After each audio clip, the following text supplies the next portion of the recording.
ಎಲ್ಲರಿಗೂ ನಮಸ್ಕಾರ ಸ್ನೇಹಿತರೆ. ಈ ವಿಡಿಯೋದಲ್ಲಿ ನಾವು ಆಗಸ್ಟ್ 22, ಆಗಸ್ಟ್ 23 ಮತ್ತು ಆಗಸ್ಟ್ 24ರ ಪ್ರಮುಖ ಪ್ರಚಲಿತ ಘಟನೆಗಳನ್ನು ನೋಡಲಿದ್ದೇವೆ. ಸೊ ಅದಕ್ಕೂ ಮುಂಚೆ ಆಗಸ್ಟ್ 20 ಮತ್ತು ಆಗಸ್ಟ್ 21ರ ಕರೆಂಟ್ ಅಫೇರ್ಸ್ ವಿಡಿಯೋನು ಕೂಡ ನಾನು ಚಾನಲ್ನಲ್ಲಿ ಅಪ್ಲೋಡ್ ಮಾಡಿದ್ದೀನಿ. ಸೊ ಆ ವಿಡಿಯೋನ ನೀವು ಇನ್ನೂ ನೋಡಿಲ್ಲ ಅಂದರೆ ದಯವಿಟ್ಟು ಹೋಗಿ ನೋಡಿ. ಸೊ ಪ್ರತಿ ವರ್ಷ ಆಗಸ್ಟ್ 21ರಂದು ವಿಶ್ವ ಹಿರಿಯ ನಾಗರಿಕರ ದಿನ ಅಂತ ಆಚರಣೆ ಮಾಡ್ತೀವಿ. ಸೊ ಮೊಟ್ಟ ಮೊದಲೇ ಬಾರಿಗೆ ಅಮೇರಿಕಾದ ಮಾಜಿ ಅಧ್ಯಕ್ಷರಾದಂತಹ ರೊನಾಲ್ಡ್ ರೇಗನ್ ಅವರು 1988ರಲ್ಲಿ ಈ ದಿನವನ್ನು ಪ್ರಾರಂಭ ಮಾಡಿದರು. ಸೊ 1990 ಡಿಸೆಂಬರ್ 14ರಂದು ವಿಶ್ವಸಂಸ್ಥೆಯ ಸಾಮಾನ್ಯ ಸಭೆ ಈ ದಿನಕ್ಕೆ ಅಧಿಕೃತ ಸ್ಥಾನಮಾನವನ್ನು ಕೊಟ್ಟಿತ್ತು. ಸೊ ಅದೇ ರೀತಿ ಈ ವರ್ಷ ಅಂದರೆ 2020ರಲ್ಲಿ ನಾವು ಅರ್ತ್ ಓವರ್ಶೂಟ್ ಡೇ ಅಂತ ಯಾವಾಗ ಆಚರಣೆ ಮಾಡ್ತಾ ಇದ್ದೇವೆ ಅಂದರೆ ಆಗಸ್ಟ್ 22ರಂದು. ಓಕೆ, ಸೊ ಈ ಅರ್ತ್ ಓವರ್ಶೂಟ್ ಡೇ ಅನ್ನೋದು ಪ್ರತಿ ವರ್ಷ ಆಗಸ್ಟ್ 22ರಂದೇ ಬರುತ್ತಾ? ಸೊ ಇಲ್ಲ. ಸೊ ಯಾಕಂದರೆ ಇದು ವರ್ಷದಿಂದ ವರ್ಷಕ್ಕೆ ವೇರಿಯೇಷನ್ ಆಗುತ್ತೆ. ಸೊ ಇದ್ಯಾಕೆ ವೇರಿಯೇಷನ್ ಆಗುತ್ತೆ ಅಂತ ನೀವು ತಿಳ್ಕೊಬೇಕಂದ್ರೆ ಮೊದಲನೇದಾಗಿ ಅರ್ತ್ ಓವರ್ಶೂಟ್ ಡೇ ಅಂದರೆ ಏನಂತ ತಿಳ್ಕೊಳ್ಳೋಣ. ಸೊ ಅದರ ಸ್ಟ್ಯಾಂಡರ್ಡ್ ಡೆಫಿನೇಷನ್ನ ನಾವು ನೋಡೋದಾದರೆ, ವರ್ಷದ ಜೈವಿಕ ಸಂಪನ್ಮೂಲಗಳು ಮತ್ತು ಸೇವೆಗಳ ಬೇಡಿಕೆಗಳು ಆ ವರ್ಷದಲ್ಲಿ ಭೂಮಿಯ ಉತ್ಪಾದನಾ ಸಾಮರ್ಥ್ಯವನ್ನು ಮೀರಿದ ದಿನಾಂಕವನ್ನೇ ನಾವು ಅರ್ತ್ ಓವರ್ಶೂಟ್ ಡೇ ಅಂತ ಕರಿತೀವಿ. ಮೊಟ್ಟ ಮೊದಲ ಬಾರಿಗೆ 2006ರಲ್ಲಿ ಈ ದಿನವನ್ನು ಆಚರಣೆ ಮಾಡಲಾಗಿತ್ತು. ಸೊ ಸಿಂಪಲ್ ಲ್ಯಾಂಗ್ವೇಜಲ್ಲಿ ನಾವು ಹೇಳೋದಾದರೆ, ಸೊ ಫಾರ್ಮುಲಾ ಮೂಲಕ ನೋಡಿದಾಗ ನಿಮಗೆ ಈಸಿಯಾಗಿ ಅಂಡರ್ಸ್ಟ್ಯಾಂಡ್ ಆಗುತ್ತೆ. ಸೊ ಫಾರ್ಮುಲಾ ಏನಿದೆ? So earth's bio capacity divided by humanity's ecological foot print into 365. ಸಾಮಾನ್ಯವಾಗಿ ಒಂದು ವರ್ಷದಲ್ಲಿ 365 ದಿನಗಳಿರ್ತವೆ. ಸೊ 366 ದಿನ ಬಂದರೆ ಅದನ್ನು ನಾವು ಅಧಿಕ ವರ್ಷ ಅಂತ ಕರಿತೀವಿ. ಸೊ ಆದರೆ ಈ ಫಾರ್ಮುಲಾದಲ್ಲಿ ನಾವು 365 ದಿನಗಳನ್ನು ಬಳಸ್ತೇವೆ. ಸೊ ಮೊದಲನೇದಾಗಿ ಅರ್ತ್ಸ್ ಬಯೋ ಕೆಪಾಸಿಟಿ ಅಂದರೆ ಏನಂತ ತಿಳ್ಕೊಳ್ಳೋಣ. ಸೊ ಸಾಮಾನ್ಯವಾಗಿ ಒಂದು ವರ್ಷದಲ್ಲಿ ಭೂಮಿಯು ನೈಸರ್ಗಿಕ ಅಥವಾ ಜೈವಿಕ ಸಂಪನ್ಮೂಲಗಳನ್ನು ಎಷ್ಟು ಉತ್ಪಾದನೆ ಮಾಡಬಲ್ಲದು, ಸೊ ಆ ಸಾಮರ್ಥ್ಯವನ್ನೇ ನಾವು ಅರ್ತ್ಸ್ ಬಯೋ ಕೆಪಾಸಿಟಿ ಅಂತ ಕರಿತೀವಿ. ಸೊ ಫಾರ್ ಎಕ್ಸಾಂಪಲ್ 2020ರಲ್ಲಿ ಸೊ ಒಂದು ವರ್ಷದಲ್ಲಿ ಭೂಮಿ ಒಂದು 40 ಟನ್ ನೈಸರ್ಗಿಕ ಅಥವಾ ಜೈವಿಕ ಸಂಪನ್ಮೂಲಗಳ ಉತ್ಪಾದನೆ ಮಾಡುತ್ತೆ ಅಂತ ಅನ್ಕೊಳ್ಳೋಣ, divided by humanity's ecological footprint. So ಅಂದರೆ ಅದೇ ವರ್ಷದಲ್ಲಿ ಮಾನವನ ಬೇಡಿಕೆ ಎಷ್ಟು? ಸೊ ಫಾರ್ ಎಕ್ಸಾಂಪಲ್ 2020ರಲ್ಲಿ ಮನುಷ್ಯನಿಗೆ 80 ಟನ್ ನೈಸರ್ಗಿಕ ಸಂಪನ್ಮೂಲಗಳಾಗತ್ತೆ ಇದೆ ಅಂತ ಅನ್ಕೊಳ್ಳೋಣ. So into 365. ಸೊ ಇದನ್ನು ನೀವು ಬಿಡಿಸಿದಾಗ ಏನಾಗುತ್ತೆ ಅಂದರೆ 41 ಡಿವೈಡ್ ಬೈ 42. ಸೊ 1/2 ಇಂಟು 365 ಅಂದರೆ 365ರ ಅರ್ಧ. ಸೊ ಅಂದರೆ ಭೂಮಿಯು ಆ ವರ್ಷದಲ್ಲಿ ಏನು ಉತ್ಪಾದನೆ ಮಾಡುತ್ತಲ್ಲ ನೈಸರ್ಗಿಕ ಸಂಪನ್ಮೂಲಗಳನ್ನು ಒಟ್ಟು, ಸೊ ಅದನ್ನು ಮನುಷ್ಯ ಅರ್ಧ ದಿನಕ್ಕೆ ಅಂದರೆ ಅರ್ಧ ವರ್ಷಕ್ಕೆ ಖಾಲಿ ಮಾಡ್ತಾನೆ. ಸೊ ಅರ್ಧ ವರ್ಷಕ್ಕೆ ಏನು ಖಾಲಿ ಮಾಡ್ತಾನಲ್ಲ, ಸೊ ಅದನ್ನೇ ನಾವು ಅರ್ತ್ ಓವರ್ಶೂಟ್ ಡೇ ಅಂತ ಕರಿತೀವಿ. ಸೊ ಹಾಗಾದರೆ ಹೋದ ವರ್ಷ 2019ರಲ್ಲಿ ಅರ್ತ್ ಓವರ್ಶೂಟ್ ಡೇ ಜುಲೈ 31ರಂದು ಬಂದಿತ್ತು. ಓಕೆ, ಈ ವರ್ಷ ಲೇಟಾಗಿ ಬರ್ತಾಯಿದೆ, ಆಗಸ್ಟ್ 22. ಕಾರಣ ಏನು? ಸೊ ಈ ವರ್ಷ ಏನು ಕರೋನಾ ರೋಗ ಬಂದಿದೆ, ಹೀಗಾಗಿ ಮನುಷ್ಯನಿಗೆ ಈ ನೈಸರ್ಗಿಕ ಸಂಪನ್ಮೂಲಗಳ ಅಥವಾ ಜೈವಿಕ ಸಂಪನ್ಮೂಲಗಳ ಅಲ್ಲಿ ಬೇಡಿಕೆ ಕಡಿಮೆ ಆಗಿದೆ, ಮನುಷ್ಯನ ಬೇಡಿಕೆ ಕಡಿಮೆ ಆಗಿದೆ, ಹೀಗಾಗಿ ಇದು ಲೇಟಾಗಿ ಬರ್ತಾಯಿದೆ. ಸೊ ಮನುಷ್ಯನ ಬೇಡಿಕೆ ಕಡಿಮೆ ಆದಷ್ಟು ಅರ್ತ್ ಓವರ್ಶೂಟ್ ಡೇ ಲೇಟಾಗಿ ಬರುತ್ತೆ. ಮನುಷ್ಯನ ಬೇಡಿಕೆ ಹೆಚ್ಚಾದರೆ ಅರ್ತ್ ಓವರ್ಶೂಟ್ ಆದಷ್ಟು ಬೇಗ ಬರುತ್ತೆ. ಹಾಗಾದರೆ ಈ ಅರ್ತ್ ಓವರ್ಶೂಟ್ ಡೇ ಎನ್ನುವ ಕಲ್ಪನೆಯನ್ನು ಕೊಟ್ಟವರು ಯಾರಪ್ಪ ಅಂದರೆ UK ಮೂಲದ ಥಿಂಕ್ ಟ್ಯಾಂಕ್ ಆದಂತಹ ನ್ಯೂ ಎಕನಾಮಿಕ್ಸ್ ಫೌಂಡೇಶನ್ನ ಆ್ಯಂಡ್ರೂ ಸಿಮ್ಸ್ ಎನ್ನುವರು ಈ ಅರ್ತ್ ಓವರ್ಶೂಟ್ ಡೇ ಕಾನ್ಸೆಪ್ಟನ್ನು ಕೊಟ್ಟಿದ್ದರು. 2020ರ ರಾಷ್ಟ್ರೀಯ ಕ್ರೀಡಾ ಪ್ರಶಸ್ತಿಗಳನ್ನು ಇತ್ತೀಚೆಗೆ ಘೋಷಣೆ ಮಾಡಲಾಗಿದೆ. ಸೊ ಇದನ್ನು ಪ್ರಕಟಪಡಿಸೋರು ಯಾರಪ್ಪ ಅಂದರೆ ಯುವಜನ ವ್ಯವಹಾರ ಮತ್ತು ಕ್ರೀಡಾ ಸಚಿವಾಲಯ ಈ ರಾಷ್ಟ್ರೀಯ ಕ್ರೀಡಾ ಪ್ರಶಸ್ತಿಗಳನ್ನು ಇತ್ತೀಚೆಗೆ ಪ್ರಕಟಪಡಿಸಿದೆ. ಸೊ ಹಾಗಾದರೆ ಈ ಪ್ರಶಸ್ತಿಗಳನ್ನು ಯಾರಿಗೆ ನೀಡಬೇಕು ಅನ್ನೋದನ್ನು ನಿರ್ಧಾರ ಮಾಡೋಕ್ಕೆ ನಿವೃತ್ತ ನ್ಯಾಯಮೂರ್ತಿಗಳಾದಂತಹ ಮುಕುಂದಕಂ ಶರ್ಮಾ ಅವರ ನೇತೃತ್ವದಲ್ಲಿ ಒಂದು ಆಯ್ಕೆ ಸಮಿತಿಯನ್ನು ನೇಮಕ ಮಾಡಲಾಗಿತ್ತು. ಸೊ ಅವರು ಅಧ್ಯಯನವನ್ನು ಮಾಡಿ ಸೊ ಆ ರಾಷ್ಟ್ರೀಯ ಕ್ರೀಡಾ ಪ್ರಶಸ್ತಿಗಳಿಗೆ ಯಾರು ಅರ್ಹರು ಅನ್ನೋದನ್ನು ಡಿಸೈಡ್ ಮಾಡಿದರು. ಸೊ ಇದನ್ನು ಕೂಡ ಎಕ್ಸಾಮಲ್ಲಿ ಕೇಳುವಂಥ ಸಾಧ್ಯತೆ ಇದೆ. ಸೊ ಮುಕುಂದಕಂ ಶರ್ಮಾ ಸಮಿತಿ. ಸೊ ಒಟ್ಟಾರೆಯಾಗಿ 7 ವಿಭಾಗಗಳಲ್ಲಿ ಪ್ರಶಸ್ತಿಯನ್ನು ನೀಡಲಾಗಿದೆ. ಒಟ್ಟು 73 ಜನಕ್ಕೆ ಪ್ರಶಸ್ತಿಯನ್ನು ಘೋಷಣೆ ಮಾಡಲಾಗಿದೆ. ಓಕೆ, ಹಾಗಾದರೆ ಈ ಪ್ರಶಸ್ತಿಯನ್ನು ಯಾವಾಗ ಪ್ರದಾನ ಮಾಡ್ತಾರೆ ಅಂದರೆ ಆಗಸ್ಟ್ 29ರಂದು. ಸೊ ಅದೇ ದಿನ, ಯಾಕಂದರೆ ಸೊ ಆಗಸ್ಟ್ 29 ನಾವು ನಮ್ಮ ದೇಶದಲ್ಲಿ ರಾಷ್ಟ್ರೀಯ ಕ್ರೀಡಾ ದಿನ ಅಂತ ಆಚರಣೆ ಮಾಡ್ತೀವಿ. ಸೊ ಅದೇ ದಿನ ರಾಷ್ಟ್ರಪತಿಗಳಾದ ರಾಮನಾಥ್ ಕೋವಿಂದ್ ಅವರು ಸೊ ಸೊ ಪುರಸ್ಕೃತರಿಗೆ ಈ ಕ್ರೀಡಾ ಪ್ರಶಸ್ತಿಗಳನ್ನು ಪ್ರದಾನ ಮಾಡಲಿದ್ದಾರೆ. ಸೊ ಇದರಲ್ಲಿ ಪ್ರಮುಖವಾಗಿ 5 ಜನರಿಗೆ ರಾಜೀವ್ ಗಾಂಧಿ ಖೇಲ್ ರತ್ನ ಪ್ರಶಸ್ತಿಯನ್ನು ನೀಡಲಾಗಿದೆ, 27 ಜನರಿಗೆ ಅರ್ಜುನ ಪ್ರಶಸ್ತಿಯನ್ನು ನೀಡಲಾಗಿದೆ. ಸೊ ಹಾಗಾದರೆ ಇವೆರಡರ ನಡುವಿನ ಡಿಫ್ರೆನ್ಸ್ ಏನಂತ ಮೊದಲು ತಿಳ್ಕೊಳ್ಳೋಣ. ಸೊ ರಾಜೀವ್ ಗಾಂಧಿ ಖೇಲ್ ರತ್ನ ಪ್ರಶಸ್ತಿಯನ್ನು ಯಾರಿಗೆ ನೀಡ್ತಾರೆ, ಅರ್ಜುನ ಪ್ರಶಸ್ತಿಯನ್ನು ಯಾರಿಗೆ ನೀಡ್ತಾರೆ. ಸೊ ಕಳೆದ 4 ವರ್ಷಗಳಲ್ಲಿ ಕ್ರೀಡಾ ಕ್ಷೇತ್ರದಲ್ಲಿ ಅತ್ಯುತ್ತಮ ಸಾಧನೆ ಮಾಡಿದವ್ರಿಗೆ ರಾಜೀವ್ ಗಾಂಧಿ ಖೇಲ್ ಪ್ರಶಸ್ತಿಯನ್ನು ಕೊಟ್ಟರೆ, ಅದೇ ಕಳೆದ 4 ವರ್ಷಗಳಲ್ಲಿ ಸ್ಥಿರ ಪ್ರದರ್ಶನ ನೀಡಿದ ಅಂದರೆ ಕ್ರೀಡಾ ಕ್ಷೇತ್ರದಲ್ಲಿ ಸ್ಥಿರ ಪ್ರದರ್ಶನ ನೀಡಿದಂತಹ ವ್ಯಕ್ತಿಗಳಿಗೆ ಅರ್ಜುನ ಪ್ರಶಸ್ತಿಯನ್ನು ಕೊಡ್ತಾರೆ. ಅದೇ ರೀತಿ ಒಟ್ಟಾರೆಯಾಗಿ 7 ವಿಭಾಗಗಳು. ಸೊ 2 ವಿಭಾಗಗಳು ಇವಾದವು. ಸೊ ಇತರೆ ವಿಭಾಗಗಳು ಅಂದರೆ ಫಾರ್ ಎಕ್ಸಾಂಪಲ್ ಈಗ ದ್ರೋಣಾಚಾರ್ಯ ಪ್ರಶಸ್ತಿ ಆಗಿರ್ಬೋದು, ಧ್ಯಾನ್ ಚಂದ್ ಪ್ರಶಸ್ತಿ. ಸೊ ದ್ರೋಣಾಚಾರ್ಯ ಪ್ರಶಸ್ತಿಯನ್ನು ಅತ್ಯುತ್ತಮ ಕೋಚ್ಗೆ ನೀಡಿದರೆ, ಧ್ಯಾನ್ ಚಂದ್ ಪ್ರಶಸ್ತಿಯನ್ನು ಕ್ರೀಡಾ ಕ್ಷೇತ್ರದಲ್ಲಿನ ಜೀವಮಾನ ಸಾಧನೆಗಾಗಿ ನೀಡ್ತಾರೆ. ಓಕೆ, ಸೊ ಈಗ ನಾನು ಇದರಲ್ಲಿ ಕೇವಲ ರಾಜೀವ್ ಗಾಂಧಿ ಖೇಲ್ ರತ್ನ ಪ್ರಶಸ್ತಿ ಪಡೆದವರ ಪಟ್ಟಿಯನ್ನು ಮಾತ್ರ ನೀಡ್ತಾ ಇದ್ದೀನಿ. ಸೊ ಉಳಿದ ಪಟ್ಟಿಯನ್ನು ಅಂದರೆ ಅರ್ಜುನ ಪ್ರಶಸ್ತಿ ಇತರೆ 6 ವಿಭಾಗಗಳೇನಿದ್ದಾವೆ, ಸೊ ಅವುಗಳಲ್ಲಿ ಯಾರ್ಯಾರು ಪ್ರಶಸ್ತಿಯನ್ನು ಪಡೆದಿದ್ದಾರೆ ಅಂತ ಸೊ ನಾನು ಟೆಲಿಗ್ರಾಮ್ ಚಾನಲ್ ಆದಂತಹ GK Kannada today YouTube, so ನೀವು ಟೆಲಿಗ್ರಾಮ್ ಚಾನಲಲ್ಲಿ ಹೋಗಿ ಸರ್ಚ್ ಕೊಟ್ಟರೆ ಸೊ ಅಲ್ಲಿ ನಾವು ಫೋಟೋನ ಹಾಕಿದ್ದೀವಿ. ಸೊ ಅದರಲ್ಲಿ ಯಾರ್ಯಾರು ಪಡೆದ್ರು ಅಂತ ನೋಡ್ಕೋಬೋದು ನೀವು. ಸೊ ಅದನ್ನು ನೀವು ದಯವಿಟ್ಟು ನೋಡಿ, ಯಾಕಂದರೆ KPSCಯಲ್ಲಿ ಸಾಮಾನ್ಯವಾಗಿ ಪ್ರಶ್ನೆಯನ್ನು ಕೇಳ್ತಿರ್ತಾರೆ. ಸೊ ಒಬ್ಬ ವ್ಯಕ್ತಿಯ ಹೆಸರನ್ನು ಕೊಟ್ಟು ಇವರು ಯಾವ ಕ್ರೀಡೆಗೆ ಸಂಬಂಧಿಸಿದ್ದಾರೆ ಅಂತ ಪ್ರಶ್ನೆ ಕಾಮನ್ ಆಗಿ ಇದ್ದೇ ಇರುತ್ತೆ. ಸೊ ಅರ್ಜುನ ಪ್ರಶಸ್ತಿ ಏನು ಪಡೆದಿದ್ದಾರೆ, ಸೊ ಅವರು ಮೋಸ್ಟ್ ಇಂಪಾರ್ಟೆಂಟ್. ಸೊ ಆ ಪಟ್ಟಿಯನ್ನು ನಾನು ನೀಡಿಲ್ಲ, ಒಟ್ಟು 27 ಜನ ಪಡೆದಿದ್ದಾರೆ. ಸೊ ಅದನ್ನು ಹೇಳ್ತಾ ಹೋದರೆ ಟೈಮ್ ಸಾಲಲ್ಲ, ಅದಕ್ಕಾಗಿ. ಸೊ ಪ್ರಮುಖವಾಗಿ ರಾಜೀವ್ ಗಾಂಧಿ ಖೇಲ್ ರತ್ನ ಪ್ರಶಸ್ತಿ ಪಡೆದವರು ಸೊ ಕ್ರಿಕೆಟ್ ಆಟಗಾರರಾದಂತಹ ರೋಹಿತ್ ಶರ್ಮಾ, ಇನ್ನು ಪ್ಯಾರಾ ಅಥ್ಲೀಟ್ ಆದಂತಹ ಮರಿಯಪ್ಪನ್ ತಂಗವೇಲು, ಇನ್ನು ಟೇಬಲ್ ಟೆನ್ನಿಸ್ ಆಟಕ್ಕೆ ಸಂಬಂಧಪಟ್ಟಂತಹ ಮನಿಕಾ ಬಾತ್ರಾ, ಇನ್ನು ರೆಸ್ಟ್ಲಿಂಗ್ ಅಂದರೆ ಕುಸ್ತಿಪಟು ಆದಂತಹ ವಿನೇಶ್ ಫೋಗಟ್ ಮಹಿಳಾ ಕುಸ್ತಿಪಟು, ಇನ್ನು ಹಾಕಿ ಆಟಗಾರ್ತಿ ಆದಂತಹ ರಾಣಿ ರಾಮ್ಪಾಲ್.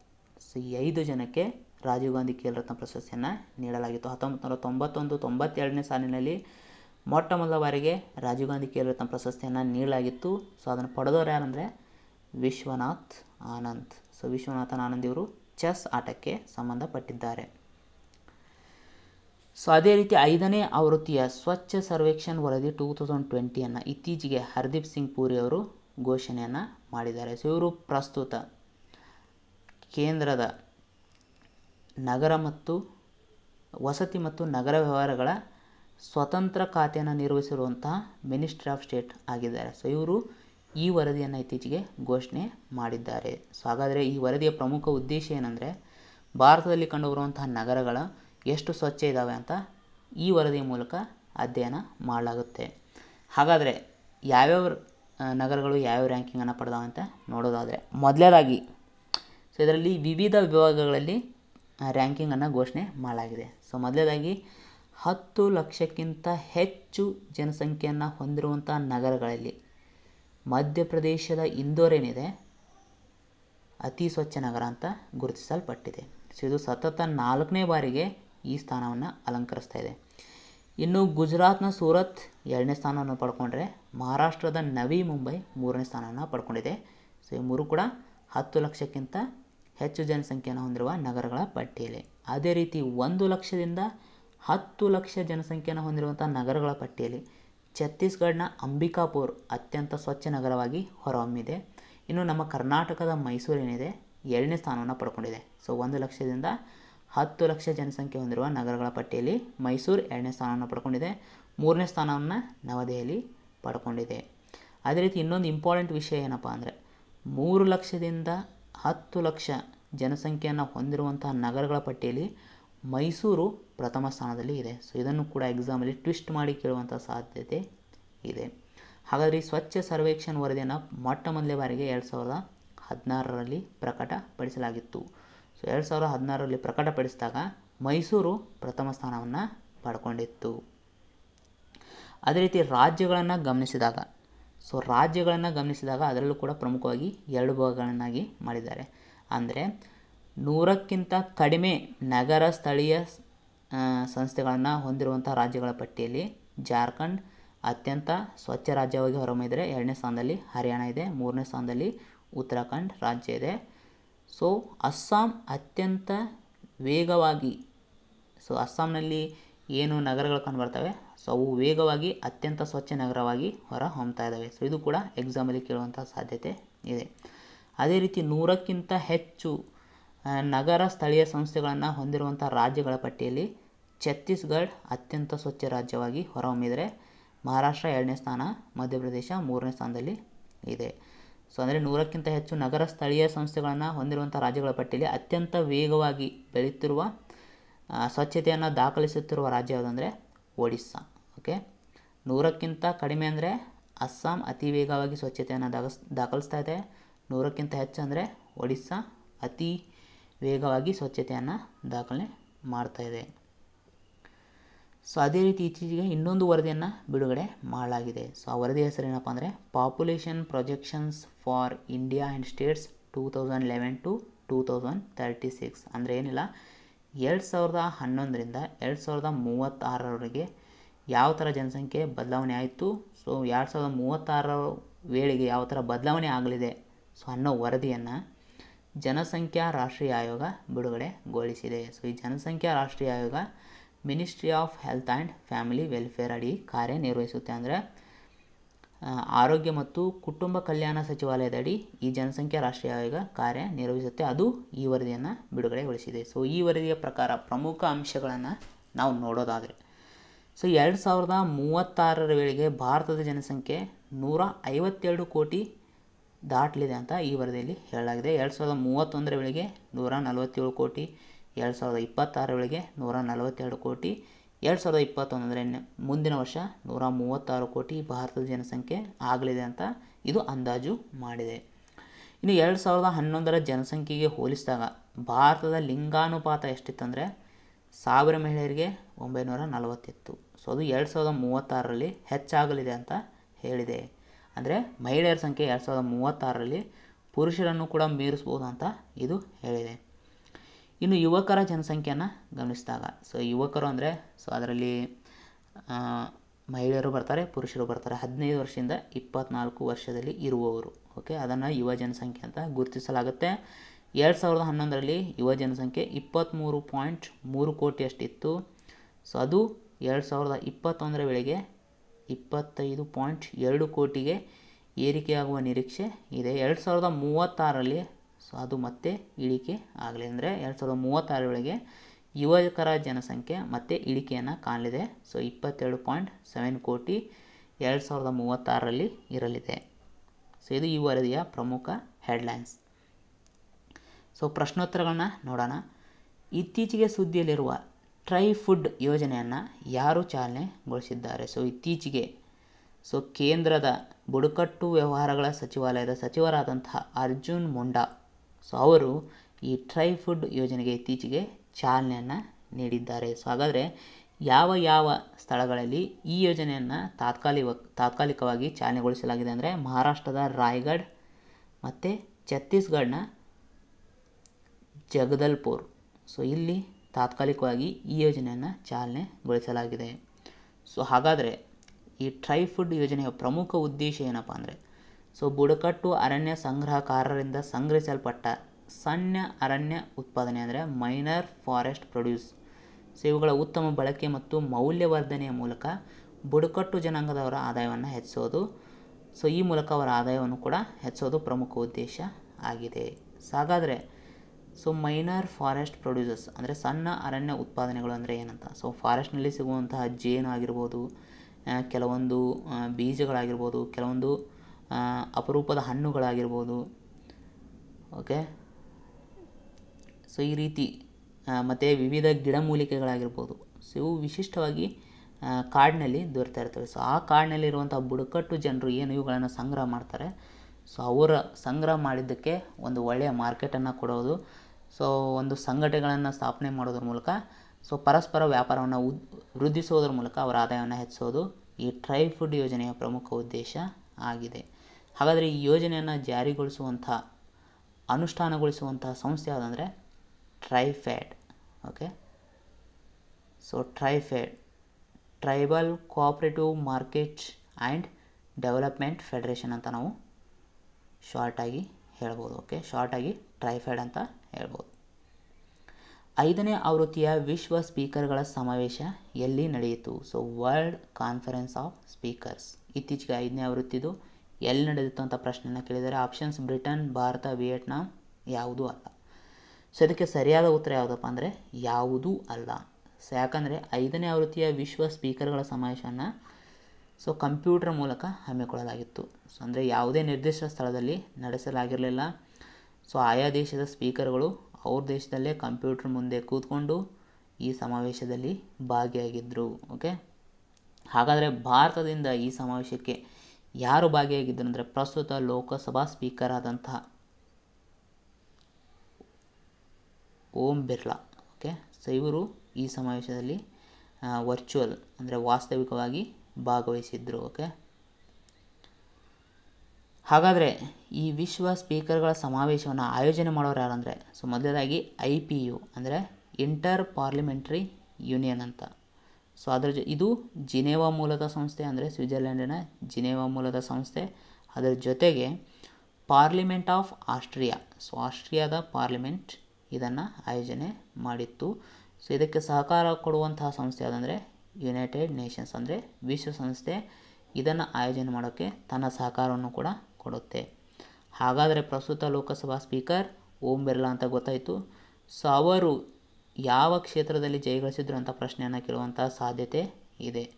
ಸೊ ರಾಜಸ್ಥಾನದ ಕೋಟಾಬುಂಡಿ, ಸೊ ಕೋಟಾಬುಂಡಿ ಅನ್ನುವ ಕ್ಷೇತ್ರದಿಂದ ಅವರು ಗೆಲುವನ್ನು ಸಾಧಿಸಿದ್ರು. RBI ಇತ್ತೀಚೆಗೆ ಹಣಕಾಸು ಶಿಕ್ಷಣಕ್ಕಾಗಿ ರಾಷ್ಟ್ರೀಯ ಕಾರ್ಯತಂತ್ರವನ್ನು 2020-25 ಅಂದರೆ national strategy for financial education 2020-25 so ಇದನ್ನು ಬಿಡುಗಡೆ ಮಾಡಿದೆ. ಸೊ ಅದರಲ್ಲಿ 5C ವಿಧಾನಗಳನ್ನು ಅದು ಶಿಫಾರಸು ಮಾಡಿದೆ. ಅಂದರೆ ಫೈನಾನ್ಷಿಯಲ್ ಎಜುಕೇಷನ್ ಹಣಕಾಸಿನ ಶಿಕ್ಷಣವನ್ನು ಕೊಡೋಕ್ಕೆ ಪ್ರಮುಖವಾಗಿ 5C ಸ್ಟ್ರಾಟಜಿಯನ್ನು ಅದು ಶಿಫಾರಸು ಮಾಡಿದೆ. ಸೊ ಹಾಗಾದರೆ ಆ 5Cಗಳಲ್ಲಿ ಕೆಳಗಿನ ಯಾವುದು ಸೇರಿಲ್ಲ ಅಂತ ಪ್ರಶ್ನೆಯನ್ನು ಕೇಳಿದ್ದಾರೆ. ಸೊ ಮೊದಲನೇದಾಗಿ ಕಂಟೆಂಟ್ ಆ್ಯಂಡ್ ಕೆಪಾಸಿಟಿ, ಸೊ ಇದು ಸೇರಿದೆ. ಕಮ್ಯುನಿಟಿ ಕಮ್ಯುನಿಕೇಷನ್ ಇದು ಕೂಡ ಇದೆ. ಕೊಲಾಬ್ರೇಷನ್ ಇದು ಕೂಡ ಇದೆ. ಸೊ ಬಟ್ ಆ 5C ವಿಧಾನಗಳಲ್ಲಿ ಕನೆಕ್ಟಿಂಗ್ ರೂರಲ್ ಎನ್ನುವಂಥ ವರ್ಡ್ ಇಲ್ಲ.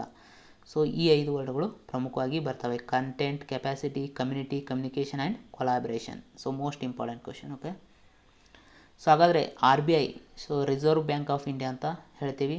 ಸೊ ಇದು ಸ್ಥಾಪನೆಯಾಗಿದ್ದು 1935 ಏಪ್ರಿಲ್ 1ರಂದು ಹಿಲ್ಟನ್ ಯಂಗ್ ಸಮಿತಿಯ ಶಿಫಾರಸ್ಸಿನ ಮೇರೆಗೆ. ಹಾಗಾದರೆ RBI ರಾಷ್ಟ್ರೀಕರಣಗೊಂಡಿದ್ದು ಯಾವಾಗಂತ ಪ್ರಶ್ನೆಯನ್ನು ಕೇಳಿದ್ದಾರೆ 1949 ಜನವರಿ 1ರಂದು. ಸೊ ಇದರ ಕೇಂದ್ರ ಕಚೇರಿ ಸ್ಥಾಪನೆಯಾದಾಗ ಕೋಲ್ಕತ್ತಾದಲ್ಲಿತ್ತು. 1937ರಿಂದ ಇದರ ಕೇಂದ್ರ ಕಚೇರಿ ಸದ್ಯ ಮುಂಬೈನಲ್ಲಿ ಇದೆ. ಸೊ ಇದರ ಮೊಟ್ಟ ಮೊದಲ ಗವರ್ನರ್ ಯಾರಪ್ಪ ಅಂದರೆ ಓಸ್ಬಾರ್ನೆ ಸ್ಮಿತ್. ಸೊ ಮೊದಲ ಭಾರತೀಯ ಗವರ್ನರ್ CD ದೇಶ್ಮುಖ್ 1943ರಿಂದ 49ರವರೆಗೆ ಕಾರ್ಯನಿರ್ವಹಿಸಿದರು. ಇನ್ನು ಗಣರಾಜ್ಯ ಭಾರತದ ಮೊದಲ ಗವರ್ನರ್ ಅಂತ ನಾವು ಬೆನಗಲ್ ರಾಮ್ ಅವ್ರನ್ನ ಗುರುತಿಸ್ತೇವೆ. ಯಾಕಂದರೆ 1949ರಿಂದ 57ರವರೆಗೆ ಅವರು RBIನ ಗವರ್ನರ್ ಆಗಿ ಕಾರ್ಯನಿರ್ವಹಿಸಿದ್ದಾರೆ. ಸೊ ನಮ್ಮ ದೇಶ ಗಣರಾಜ್ಯವಾಗಿದ್ದು 1950ರಲ್ಲಿ. ಓಕೆ, ಸೊ ಇದರ ಪ್ರಸ್ತುತ ಗವರ್ನರ್ ಯಾರಂದರೆ ಶಕ್ತಿಕಾಂತ್ ದಾಸ್. ಇವರು 25ನೇ RBIನ ಗವರ್ನರ್ ಆಗಿ ಪ್ರಸ್ತುತ ಕಾರ್ಯನಿರ್ವಹಿಸ್ತಾ ಇದ್ದಾರೆ. ಇನ್ನು ಭಾರತದಲ್ಲಿ ಗ್ರೀನ್ ಡಿಪಾಸಿಟ್ ಪ್ರೋಗ್ರಾಮ್ ಅಂದರೆ ಹಸಿರು ಠೇವಣಿ ಕಾರ್ಯಕ್ರಮವನ್ನು ಪ್ರಾರಂಭಿಸಿದ ಮೊದಲ ವಿದೇಶಿ ಬ್ಯಾಂಕ್ ಯಾವುದು ಅಂತ ಪ್ರಶ್ನೆಯನ್ನು ಕೇಳಿದ್ದಾರೆ. ಸೊ ಇದಕ್ಕೆ ಸರಿಯಾದ ಉತ್ತರ HSBC. ಸೊ HSBC ಸೊ ಇದರ ಫುಲ್ ಫಾರ್ಮ್ ಏನಪ್ಪ ಅಂದರೆ Hong Kong and Shanghai banking corporation. Okay, ಇದರ ಫುಲ್ ಫಾರ್ಮ್. ಸೊ ಈ ಹಾಂಗ್ಕಾಂಗ್ ಮತ್ತು ಈ ಶಾಂಘೈ ಅನ್ನೋ ವರ್ಡನ್ನು ಕೇಳಿದ ತಕ್ಷಣ ನೀವಿದು ಚೀನಾದಲ್ಲಿ ಕಂಡುಬರುತ್ತೆ ಅಂತ ನೀವು ತಿಳ್ಕೊಬೋದು.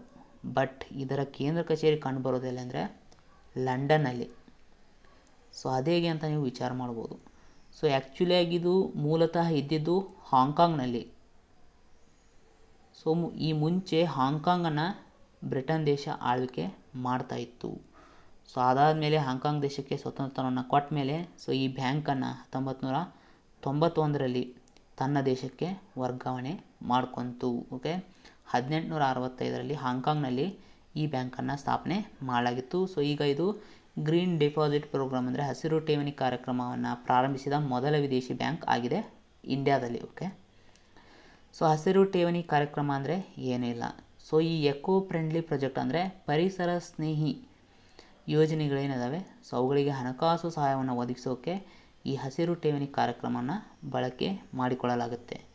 ಸೊ ಇದರ ಅಡಿಯಲ್ಲಿ ಯಾರಾದರೂ ಹಣವನ್ನು ಡಿಪಾಸಿಟ್ ಮಾಡಿದರೆ ಸೊ ಅವರಿಗೆ ಈ ಸಾಮಾನ್ಯ ಉಳಿತಾಯ ಖಾತೆಗಿಂತ ಹೆಚ್ಚಿನ ಇಂಟ್ರೆಸ್ಟ್ ದೊರೆಯಲಿದೆ. ಭಾರತದಲ್ಲಿ ಕೌಶಲ್ಯ ಅಭಿವೃದ್ಧಿಗಾಗಿ ಉಚಿತ ಡಿಜಿಟಲ್ ಶಿಕ್ಷಣ ವೇದಿಕೆಯನ್ನು ಪ್ರಾರಂಭಿಸಲು NSDC ಕೆಳಗಿನ ಯಾವ ಸಂಸ್ಥೆಯೊಂದಿಗೆ ಒಪ್ಪಂದ ಮಾಡಿಕೊಳ್ಳಲಿದೆ? So NSDC national skill development corporation ಅಂತ ಕರಿತೀವಿ. ಸೊ ಇದು ಇತ್ತೀಚೆಗೆ ಕೌಶಲ್ಯ ಅಭಿವೃದ್ಧಿಗಾಗಿ ಅಂದರೆ ಸ್ಕಿಲ್ ಡೆವಲಪ್ಮೆಂಟ್ಗಾಗಿ ಉಚಿತ ಡಿಜಿಟಲ್ ಶಿಕ್ಷಣ ವೇದಿಕೆಯನ್ನು ಪ್ರಾರಂಭ ಮಾಡೋಕ್ಕೆ ಯಾವ ಸಂಸ್ಥೆಯೊಂದಿಗೆ ಒಪ್ಪಂದ ಮಾಡಿಕೊಳ್ಳಲಿದೆ ಅಂದರೆ IBM. So IBM full form international business machines. Okay, ಇದರ ಕೇಂದ್ರ ಕಚೇರಿ ಅಮೆರಿಕಾದ ನ್ಯೂಯಾರ್ಕ್ನಲ್ಲಿ ಇದೆ. ಸೊ ಹಾಗಾದರೆ NSDC national skill development corporation, ಕನ್ನಡದಲ್ಲಿ ರಾಷ್ಟ್ರೀಯ ಕೌಶಲ್ಯ ಅಭಿವೃದ್ಧಿ ನಿಗಮ ಅಂತ ಕರಿತೀವಿ. ಸೊ ಇದು ಸ್ಥಾಪನೆಯಾಗಿದ್ದು ಕಂಪ್ನಿ ಕಾಯ್ದೆ ಕಂಪ್ನೀಸ್ ಆ್ಯಕ್ಟ್ 1956ರ ಸೆಕ್ಷನ್ 25ರ ಅಡಿಯಲ್ಲಿ ಇದನ್ನು 2008 ಜುಲೈ 31ರಂದು ಸ್ಥಾಪನೆ ಮಾಡಲಾಗಿತ್ತು. ಇದರ ಕೇಂದ್ರ ಕಚೇರಿ ನವದೆಹಲಿಯಲ್ಲಿ ಇದೆ.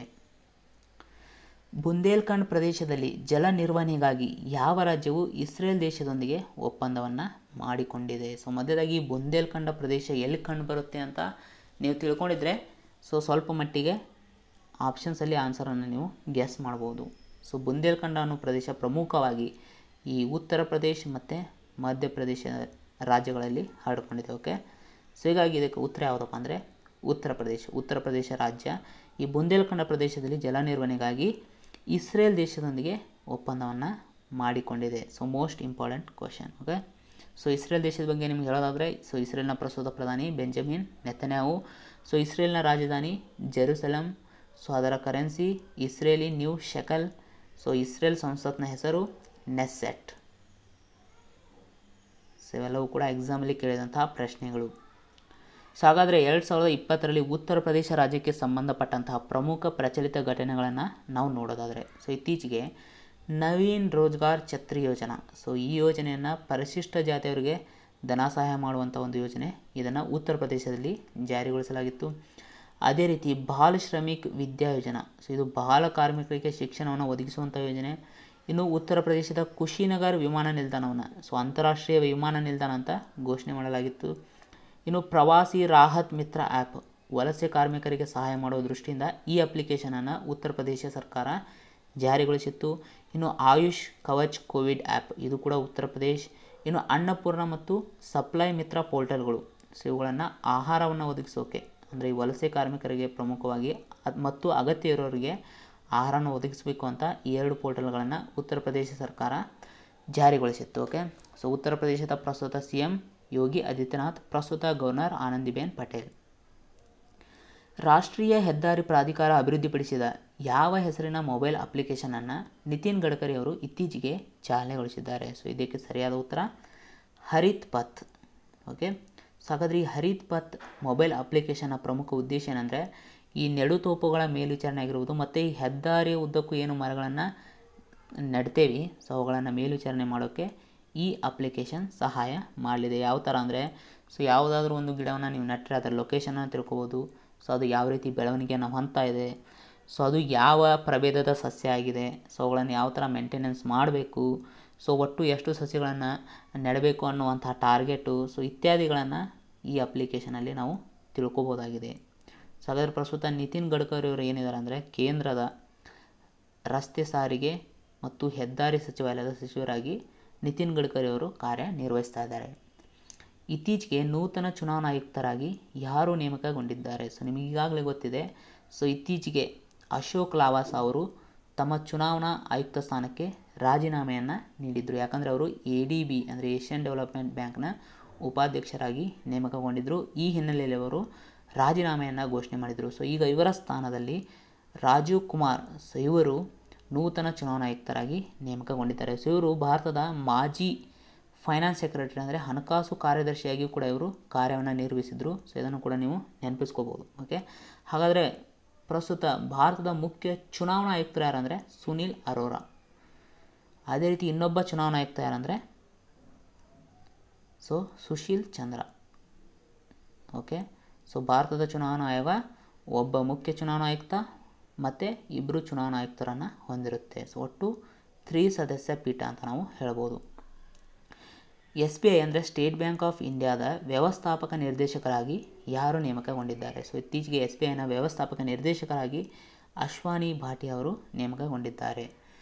ಸೊ ಸ್ಟೇಟ್ ಬ್ಯಾಂಕ್ ಆಫ್ ಇಂಡಿಯಾದ ಬಗ್ಗೆ ನಾವು ಹೇಳೋದಾದರೆ, ಸೊ 1921ರಲ್ಲಿ ಇಂಪೀರಿಯಲ್ ಬ್ಯಾಂಕ್ ಆಫ್ ಇಂಡಿಯಾ ಅಂತ ಸ್ಥಾಪನೆ ಮಾಡಲಾಗಿತ್ತು. ಸೊ ಯಾವ ಬ್ಯಾಂಕ್ಗಳನ್ನು ಸೇರಿಸಿ ಇಂಪೀರಿಯಲ್ ಬ್ಯಾಂಕ್ ಆಫ್ ಇಂಡಿಯಾ ಅಂತ ಸ್ಥಾಪನೆ ಮಾಡಲಾಗಿತ್ತು ಅಂದರೆ bank of Calcutta, bank of Bombay ಮತ್ತು ಬ್ಯಾಂಕ್ ಆಫ್ ಮದ್ರಾಸ್. ಈ ಮೂರನ್ನು ಒಟ್ಟಾರೆಯಾಗಿ ಸೇರಿಸಿ 1921ರಲ್ಲಿ ಇಂಪೀರಿಯಲ್ ಬ್ಯಾಂಕ್ ಆಫ್ ಇಂಡಿಯಾ ಅಂತ ಸ್ಥಾಪನೆ ಮಾಡಲಾಗಿತ್ತು.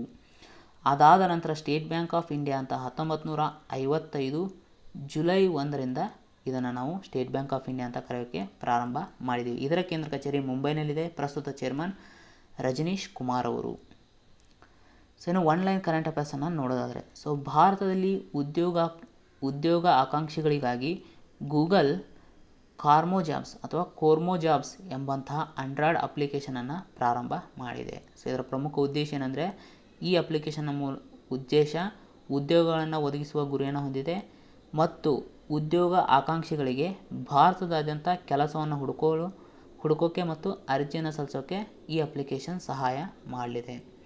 ಇನ್ನು ಸಾಮಾನ್ಯ ವಿಮಾ ಉತ್ಪನ್ನಗಳನ್ನು ಮಾರಾಟ ಮಾಡೋಕ್ಕೆ Karnataka Vikas Grameena bank SBI general insurance company ಲಿಮಿಟೆಡ್ನೊಂದಿಗೆ ಒಪ್ಪಂದಕ್ಕೆ ಸಹಿಯನ್ನು ಹಾಕಿದೆ. ಸೊ ಮೋಸ್ಟ್ ಇಂಪಾರ್ಟೆಂಟ್ ನಮ್ಮ ಸ್ಟೇಟ್ ರಿಲೇಟೆಡ್ ಕರೆಂಟ್ ಅಫೇರ್ಸ್ ಇದು. ಸೊ ಸಾಮಾನ್ಯ ವಿಮಾ ಉತ್ಪನ್ನಗಳು ಅಂದರೆ ಯಾವಂದರೆ, ಫಾರ್ ಎಕ್ಸಾಂಪಲ್ ಈಗ ವೆಹಿಕಲ್ ಇನ್ಶೂರೆನ್ಸ್ ಆಗಿರ್ಬೋದು, ಹೋಮ್ ಇನ್ಶೂರೆನ್ಸ್ ಆಗಿರ್ಬೋದು, ಹೆಲ್ತ್ ಇನ್ಶೂರೆನ್ಸ್ ಆಗಿರ್ಬೋದು, ಟ್ರಾವೆಲ್ ಇನ್ಶೂರೆನ್ಸ್, ಇವೆಲ್ಲವೂ ಕೂಡ ಸಾಮಾನ್ಯ ವಿಮಾ ಉತ್ಪನ್ನಗಳ ಅಡಿಯಲ್ಲಿ ಬರ್ತವೆ. ಸೊ ಅದೇ ರೀತಿ ಚೇತನ್ ಭಗತ್, ಸೊ ಒಬ್ಬ ಫೇಮಸ್ ಕಾದಂಬರಿಕಾರ ಅಥವಾ ಪುಸ್ತಕ ಲೇಖಕ ಅಂತ ಹೇಳ್ಬೋದು. ಸೊ ಇವರು ಬರೆದಂತಹ one arranged marriage murder, so one arranged marriage murder ಎನ್ನುವಂಥ ಕೃತಿಯನ್ನು ಯಾರು ಬರೆದಾರೆ ಅಂತ ಪ್ರಶ್ನೆಯನ್ನು ಕೇಳ್ಬೋದು, ಚೇತನ್ ಭಗತ್. ಸೊ ಇದನ್ನು ರಿಲೀಸ್ ಆಗಬೇಕು. ಅದೇ ರೀತಿ ಎಕ್ಸಾಮಲ್ಲಿ ಚೇತನ್ ಭಗತ್ ಅವರ ಇತರ ಕೃತಿಗಳ ಬಗ್ಗೆಯೂ ಕೂಡ ಪ್ರಶ್ನೆಯನ್ನು ಕೇಳಿದ್ದಾರೆ. ಸೊ ಯಾವುದ್ರ ಬಗ್ಗೆ ಪ್ರಶ್ನೆಯನ್ನು ಕೇಳಿದ್ದಾರೆ. So one night at the call centre, so ಈ ಪುಸ್ತಕವನ್ನು ಬರೆದವರು ಅಂತ ಪ್ರಶ್ನೆಯನ್ನು ಕೇಳಿದ್ದಾರೆ ಚೇತನ್ ಭಗತ್. ಅದೇ ರೀತಿ ಅವರ ಇತರ ಕೃತಿಗಳು 3 mistakes of my life, 2 States, ಇದನ್ನು ಕೂಡ ಎಕ್ಸಾಮಲ್ಲಿ ಕೇಳಿದ್ದಾರೆ. 2 ಸ್ಟೇಟ್ಸ್ ಪುಸ್ತಕವನ್ನು ಬರೆದವರು ಯಾರು ಅಂತ. ಇನ್ನು ರೆವಲ್ಯೂಷನ್ 2020, ಇದನ್ನು ಕೂಡ ಅನೇಕ ಬಾರಿ ಎಕ್ಸಾಮ್ಗಳಲ್ಲಿ ಕೇಳಿದ್ದಾರೆ. ಇನ್ನು ಹಾಫ್ ಗರ್ಲ್ ಫ್ರೆಂಡ್, ಸೊ ಇದು ಕೂಡ ಅವರ ಲೇಟೆಸ್ಟ್ ಕೃತಿ. ಸೊ ಅದೇ ರೀತಿ ಮತ್ತೊಂದು ಕೃತಿ ಯಾವುದಂದರೆ ಒನ್ ಇಂಡಿಯನ್ ಗರ್ಲ್. ಸೊ ಈ ಗರ್ಲ್ಗೆ ಸಂಬಂಧಪಟ್ಟಂಥ ಏನಾದರೂ ಕೃತಿಗಳು ಬಂದರೆ ಆಲ್ಮೋಸ್ಟ್ ಅದನ್ನು ಚೇತನ್ ಭಗತ್ ಅವರು ಬರೆದಿದ್ದಾರೆ ಅಂತ ನೀವು ಗೆಸ್ ಮಾಡ್ಬೋದು. ಇನ್ನು ಸ್ಟಾರ್ಟಪ್ ಪರಿಸರ ವ್ಯವಸ್ಥೆಯನ್ನು ಹೆಚ್ಚಿಸಲು ಅಟಲ್ ಇನ್ನೋವೇಷನ್ ಮಿಷನ್ ಮತ್ತು India Sweden health care innovation centre ಪಾಲುದಾರರಾಗಿ ಹೊರಹೊಮ್ಮಿದ್ದಾರೆ, ಅಂದರೆ ಪರಸ್ಪರ ಒಪ್ಪಂದಕ್ಕೆ ಸಹಿಯನ್ನು ಹಾಕಿದ್ದಾರೆ. ಸೊ ಈ ಅಟಲ್ ಇನ್ನೋವೇಷನ್ ಮಿಷನ್, ಸೊ ಈ ನೀತಿ ಆಯೋಗದ ಅಡಿಯಲ್ಲಿ ಕಾರ್ಯನಿರ್ವಹಿಸುತ್ತೆ. Most important. ಓಕೆ. ಇನ್ನು ಡಾಕ್ಟರ್ ಹರ್ಷವರ್ಧನ್ ಇವರು FSSAIನ ಈಟ್ ರೈಟ್ ಇಂಡಿಯಾ ಹ್ಯಾಂಡ್ಬುಕ್ಕನ್ನು ಮತ್ತು ವೆಬ್ಸೈಟನ್ನು ಇತ್ತೀಚೆಗೆ ಬಿಡುಗಡೆಗೊಳಿಸಿದ್ದಾರೆ. ಸೊ ಡಾಕ್ಟರ್ ಹರ್ಷವರ್ಧನ್ ಪ್ರಸ್ತುತ ಕೇಂದ್ರದ ಆರೋಗ್ಯ ಮತ್ತು ಕುಟುಂಬ ಕಲ್ಯಾಣ ಸಚಿವರಾಗಿ ಕಾರ್ಯನಿರ್ವಹಿಸ್ತಾ ಇದ್ದಾರೆ. ಹಾಗಾದರೆ FSSAI ಬಗ್ಗೆ ನೋಡೋದಾದರೆ ಅದರ full form food safety and standards authority of India ಅಂತ. ಇದೊಂದು ಶಾಸನಬದ್ಧ ಸಂಸ್ಥೆ. Most important. ಇದು ಸ್ಥಾಪನೆಯಾಗಿದ್ದು 2011ರಲ್ಲಿ. ಯಾವ ಕಾಯ್ದೆಯ ಮೂಲಕ ಅಂದರೆ food safety and standards act 2006 ಆ್ಯಕ್ಟ್ನ ಮೂಲಕ 2011ರಲ್ಲಿ ಇದನ್ನು ಸ್ಥಾಪನೆ ಮಾಡಲಾಗಿತ್ತು. ಇದರ ಕೇಂದ್ರ ಕಚೇರಿ ನವದೆಹಲಿಯಲ್ಲಿ ಇದೆ. ಸೊ ಓಕೆ, ಇವಿಷ್ಟು 3 ದಿನಗಳ ಪ್ರಮುಖ ಕರೆಂಟ್ ಅಫೇರ್ಸ್. ಇದರಲ್ಲಿ ಏನಾದರೂ ಮಿಸ್ ಆದರೆ ಸೊ ನೆಕ್ಸ್ಟ್ ವೀಡಿಯೋದಲ್ಲಿ ನಾನು ಖಂಡಿತ ಆ್ಯಡ್ ಮಾಡ್ತೀನಿ. ಸೊ ಅಲ್ಲಿ ಟೇಕ್ ಕೇರ್.